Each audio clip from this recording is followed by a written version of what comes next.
Bonjour, donc je m'appelle Pascal Duban et je viens de France, je viens de Paris et je suis directeur créatif indépendant. Au début de l'industrie, pour un designer, il était vital de construire une bonne courbe de difficulté dans le jeu. Pourquoi? Parce que les mécanismes de jeu étaient très simples. Donc la seule façon de garder le joueur intéressé, c'était vraiment de constamment renouveler le challenge. Or, ces dernières années, les choses ont changé, le focus a basculé vers les mécanismes de jeu, vers l'environnement, et donc on se préoccupe moins de la courbe de difficulté. Le résultat, c'est que régulièrement des jeux arrivent qui sont très bien faits, qui ont des magnifiques mécanismes, qui sont bien réglés, mais on s'ennuie assez vite parce qu'en fait, il n'y a plus de courbe de difficulté, donc il n'y a plus de défi, il n'y a plus de challenge. En fait, ce qui est important dans la courbe de difficulté, c'est pas de faire un jeu qui soit très difficile, c'est un jeu qui soit progressif.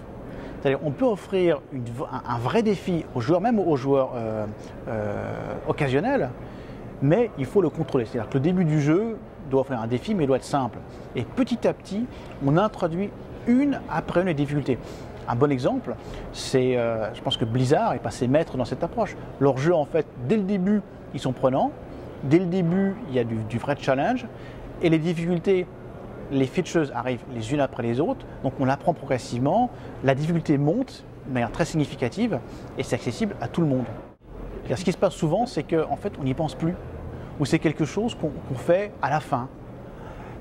La bonne pratique, c'est dès le début, il faut se dire, ok, qu'est-ce que l'on veut offrir aux joueurs? Quelle expérience on veut lui offrir? Est-ce qu'on veut une courbe de difficulté comme ça? Est-ce qu'on veut qu'elle soit comme ça? Est-ce qu'on veut qu'elle soit comme ça? Donc déjà, se poser la question, c'est aller dans la bonne direction. Ensuite, une fois qu'on s'est posé la bonne question, une fois qu'on sait quel type de difficulté on veut avoir, on dit, voilà, maintenant, comment est-ce qu'on va la construire? Donc là, c'est du game design. Donc on se dit, ok, il va falloir tel type de paramètres, il va falloir tel type de situation, etc. Donc on commence déjà à y réfléchir. Ça commence à entrer dans la réflexion de l'équipe de développement. Ce n'est pas un sujet qu'on traite à la fin du développement, c'est dès le début. Et puis ensuite on passe au level design. Et là effectivement on commence à implémenter. Donc là par contre il y a des outils, j'en ai décrit quelques-uns dans ma conférence, qui effectivement permettent d'avoir une vue objective. Parce que c'est bien beau de se dire, on veut une courbe de difficulté, mais si on n'a pas de vision globale et si on n'a pas d'outils pour la mesurer, c'est très difficile. Un exemple de bon jeu, c'est God of War. D'abord, God of War, pour moi, offre un extraordinaire level design, sur tous les plans, pas que la difficulté. Pour moi, c'est un jeu référence. Bon. Alors, pourquoi est-ce que la courbe de difficulté est bien construite dans ce jeu? C'est parce qu'ils ont une très grande diversité des adversaires. Les adversaires ont des comportements qui sont différents, ils ont des réglages différents. Le jeu permet d'en afficher un nombre assez important, donc on peut aussi jouer là-dessus. Et donc, en fait, ils réussissent, avec ces différents paramètres, à construire un level design, à construire une courbe de difficulté. Mais surtout, je pense qu'ils ont voulu le faire. C'est-à-dire que c'est clair que dès le début, on voit senti. Moi, j'ai réussi à recalculer la courbe de difficulté. Donc j'ai fait comment on appelle ça, du rétro-engineering en quelque sorte. Et effectivement, on voit cette courbe se dessiner. Et ça, c'est impossible à obtenir par chance. Donc c'est clairement, ils ont eu une vision avant de ce qu'ils voulaient faire, de ce qu'ils voulaient obtenir. Et effectivement, ils ont réussi à le développer. En fait, c'est moins compliqué qu'il n'y paraît. Pourquoi? Parce que construire une bonne courbe de difficulté, équilibrée de jeu, c'est déjà tellement difficile qu'on le fait en général pour un niveau de difficulté. Bon. Ensuite, lorsqu'on offre des niveaux de difficulté plus bas, on se contente effectivement, j'ai envie de dire, on triche en faveur du joueur. Donc volontairement, on va modifier un paramètre, pas trop, parce que sinon ça devient ingérable. On modifie un paramètre qui va vraiment rendre le jeu plus facile.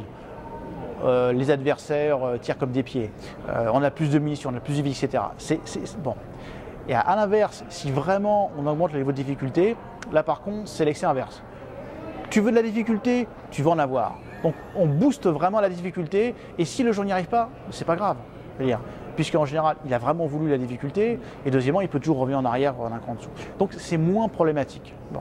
Et ça, par contre, en général, c'est des choses qui sont faites vers la fin du développement, parce qu'on se concentre sur la principale, le jeu moyen, parce que c'est déjà très difficile à faire, et ensuite on fait les ajustements sur les autres variables. Il y a quelques jeux qui effectivement cherchent vraiment à offrir un défi bien réglé au niveau difficile ou très difficile, mais c'est beaucoup de travail en plus, donc en général peu de gens le font. Je pense que la clé c'est effectivement de bien construire son expérience de jeu. Il faut savoir que quand on fait un jeu, on a toujours une cible de joueurs en tête. Des joueurs plus occasionnels, des joueurs plus expérimentés, etc. Et donc en fait on se cale par rapport à cette cible. Donc je pense que déjà, réussir à faire une bonne courbe de difficulté dans le niveau de base, c'est déjà un très bel objectif en lui-même qui est difficile à atteindre. Concentrons-nous là-dessus. Ok.